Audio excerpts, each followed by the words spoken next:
अस्सलाम वालेकुम स्टूडेंट्स। हमने chapter number 1 fundamentals of chemistry start किया हुआ था। ओके, आज हमारा टॉपिक है ब्रांचेस ऑफ केमिस्ट्री। तो सबसे पहले हम लोग देखेंगे फ़िज़िकल केमिस्ट्री क्या होती है। बेसिकली फ़िज़िकल केमिस्ट्री में हम लोग स्टडी करते हैं रिलेशनशिप को। ओके, कंपोजिशन और फिज़िकल प्रॉपर्टीज़ के दरमियान में रिलेशनशिप को स्टडी करते हैं हम लोग फ़िज़िकल केमिस्ट्री में।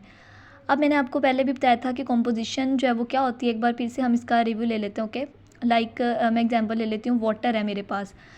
अब वाटर जो है ना, ये किन एटम से, ये पीस ऑफ मैटर है, अब ये किन एटम से मिलके बना हुआ है, वो इसकी क्या कहलाएगी, कंपोजिशन कहलाएगी। अब वाटर दो एटम है, हाइड्रोजन और ऑक्सीजन, इन दोनों से मिलके बना हुआ है, तो वाटर की कंपोजिशन क्या होगी, हाइड्रोजन और ऑक्सीजन। अब फिज़िकल प्रॉपर्टीज़ की अगर मैं बात करूँ तो इसमें लाइक मेरे पास फिज़िकल प्रॉपर्टीज़ है मेल्टिंग पॉइंट और बॉइलिंग पॉइंट। तो ये जो मेल्टिंग पॉइंट और बॉइलिंग पॉइंट है, यानी कि फ़िज़िकल प्रॉपर्टीज़ हैं, वो डिपेंड करेगी मैटर की कंपोजिशन पर। जिस तरह मैंने आपको कहा कि वाटर की कंपोजिशन क्या है, हाइड्रोजन और ऑक्सीजन। तो मेल्टिंग पॉइंट और बॉइलिंग पॉइंट जो है ना, इसकी कंपोजिशन यानी हाइड्रोजन और ऑक्सीजन, इस पर डिपेंड करेगा। ओके, नेक्स्ट अगर मैं फ़िज़िकल केमिस्ट्री की एप्लीकेशन की बात करूँ तो इसकी एप्लीकेशन में आता है कि हम लोग इसमें स्टडी करते हैं स्ट्रक्चर ऑफ एटम्स को, फॉर्मेशन ऑफ मॉलिक्यूल्स को, behaviour of solids, liquids and gases.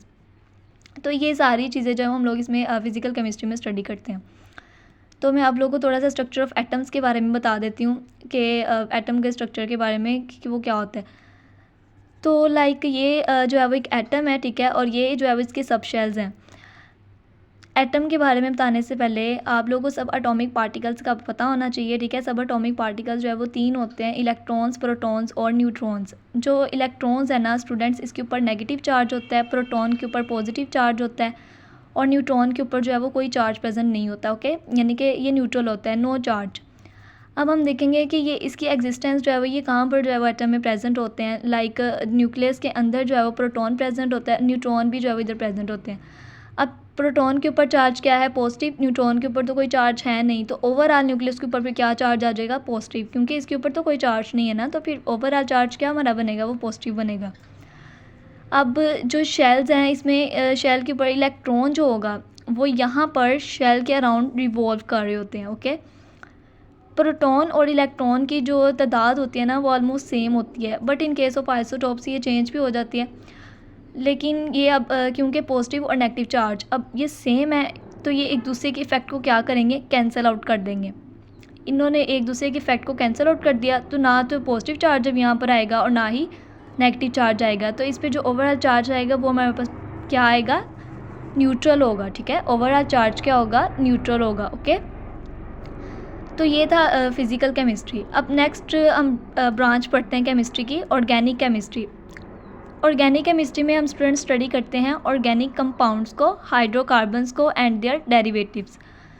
तो ऑर्गेनिक कंपाउंड्स में जो कार्बन है ना वो इसेंशियल एलिमेंट होगा, ठीक है। कार्बन क्या होगा, इसेंशियल एलिमेंट होगा, यानी कि ये वाला जो है ना इसेंशियल एलिमेंट होगा, लेकिन इसके अलावा बाकी तमाम एलिमेंट इसमें मौजूद हो सकते हैं, कोई भी मतलब इसमें हो सकता है, लेकिन जो इसेंशियल होना चाहिए ना वो क्या होगा, कार्बन होगा। जिस तरह मैं एग्जांपल ले लेती हूँ, CH3। अब देखें ये जो ऑर्गेनिक कंपाउंड है इसमें जो कार्बन है ये क्या है, इसेंशियल है, यानी कि कार्बन जो है ना ये इसेंशियल एलिमेंट है। इसके अलावा इसमें हाइड्रोजन भी प्रेजेंट है, ऑक्सीजन भी प्रेजेंट है, ठीक है, यानी इसके अलावा कोई भी और एलिमेंट प्रेजेंट हो सकता है। देन हम लोग हाइड्रोकार्बन्स की बात करें तो आपको नेम से इंडिकेट हो रहा है कि हाइड्रो और कार्बन मींस हाइड्रोजन और कार्बन, ये दो जो है वो एलिमेंट्स प्रेजेंट होंगे। तो ऐसे कंपाउंड जिनमें जो है वो क्या हो, हाइड्रोजन हो और क्या प्रेजेंट हो, कार्बन, उनको बेसिकली क्या कहते हैं, हाइड्रोकार्बन्स कहते हैं। जिस तरह इसमें हमारे पास आ जाता है अल्केन्स, ठीक है, और अल्कीन्स और अल्काइंस, ठीक है। तो स्टूडेंट्स जो अल्केन्स है इसमें हम लोग एग्जांपल ले लेते हैं CH4 की, यानी कि मीथेन गैस। जो मीथेन गैस आप लोग आम अपने घरों में, होम में यूज़ करते हो वो वाली, ठीक है। और अल्कीन में एग्जांपल आ जाती है H2C, CH2 यानी कि इथीन। और अल्काइंस में एग्जांपल आती है इथाइन की। तो अल्केन्स का जो फंक्शनल ग्रुप होता है ना वो सिंगल बॉन्ड होता है। अगर मैं CH4 का यहाँ पर स्ट्रक्चर ड्रा करूँ तो वो कुछ इस तरह से होता है। एक कार्बन होता है, साइड पे जो है वो 4 हाइड्रोजन लगे हुए होते हैं। अब अल्केन्स का जो फंक्शनल ग्रुप होता है ना वो सिंगल बॉन्ड होता है, लेकिन अल्कीन का जो फंक्शनल ग्रुप होता है वो होता है डबल बॉन्ड, और अल्काइंस का फंक्शनल ग्रुप होता है ट्रिपल बॉन्ड। होप सो आप लोगों को अंडरस्टैंड हो गया होगा।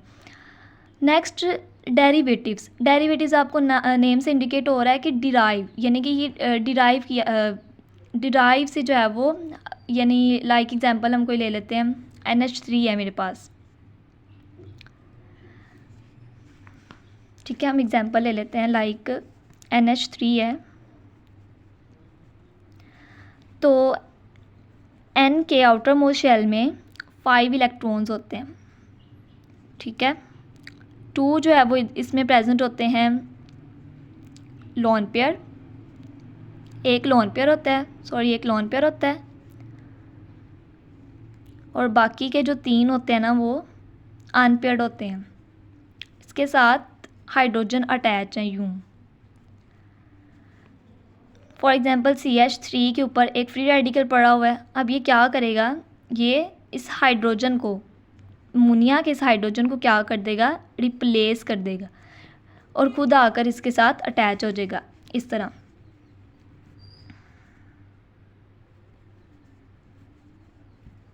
यहाँ पर क्या अटैच हो जाएगा, CH3।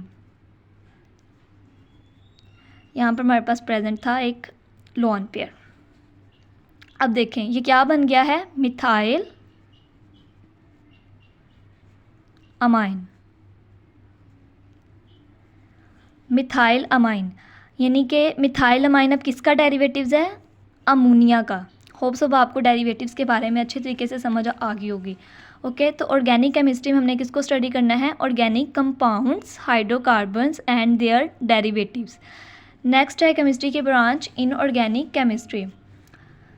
इनऑर्गेनिक केमिस्ट्री में स्टूडेंट्स हम लोगों ने तमाम एलिमेंट को स्टडी करते हैं और उसके कंपाउंड्स को, ठीक है। लाइक एलिमेंट है मेरे पास सोडियम, ठीक है। एलिमेंट क्या है, सोडियम, और उसका सोडियम का कंपाउंड क्या होगा, NaCl। और एक्सेप्ट कार्बन एंड हाइड्रोजन, यानी कि हमने इसमें कार्बन और हाइड्रोजन इन 2 एलिमेंट को स्टडी नहीं करना, बाकी तमाम के तमाम एलिमेंट को इनऑर्गेनिक केमिस्ट्री में हम स्टडी करते हैं और उनके कंपाउंड्स को भी। नेक्स्ट है बायोकेमिस्ट्री। अब बायोकेमिस्ट्री स्टूडेंट 2 लफ्ज़ों का मजमूआ है। First one is bio and second chemistry. Bio का क्या मतलब होता है, लाइफ, ठीक है। बायो का क्या मतलब होता है, लाइफ, यानी कि chemistry of life, chemistry of living organisms,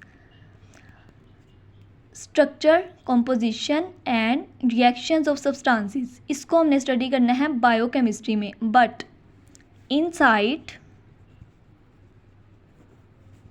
the living organisms,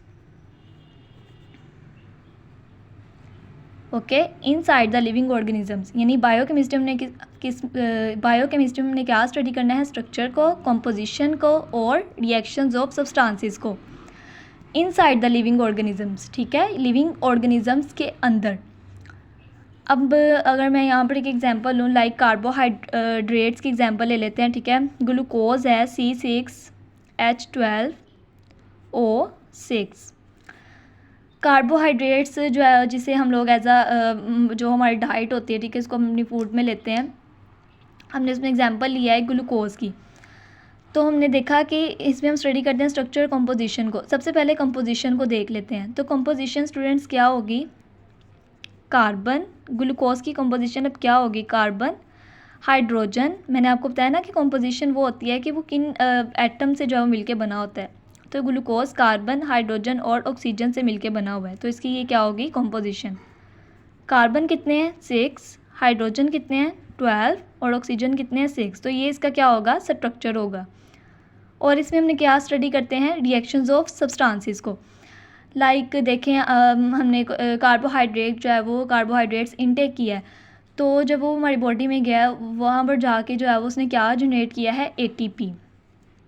क्या चीज़ जनरेट की है, एटीपी। एटीपी क्या होती है, adenosine triphosphate. ATP stands for adenosine triphosphate. Basically ATP क्या है, एनर्जी। इसके साथ ये वेस्ट भी जनरेट होते हैं, बट जो वेस्ट हैं वो क्या हो जाते हैं, एक्सक्रीट हो जाते हैं, और एटीपी को हम लोग यूज़ कर लेते हैं। सो आप लोगों को समझ आ गई होगी कि बायोकेमिस्ट्री क्या होती है। तो आज का लेक्चर हमारा यहीं तक है। इंशाल्लाह नेक्स्ट हम अगली वीडियो में नेक्स्ट ब्रांचेस के बारे में डिस्कस करेंगे। ओके, अगर आप लोगों को लेक्चर अच्छा लगा तो वीडियो को लाइक ज़रूर करिएगा और चैनल को सब्सक्राइब भी करिएगा ताकि नई आने वाली वीडियो आप तक पहुँचे। ओके, अल्लाह हाफ़िज़ स्टूडेंट।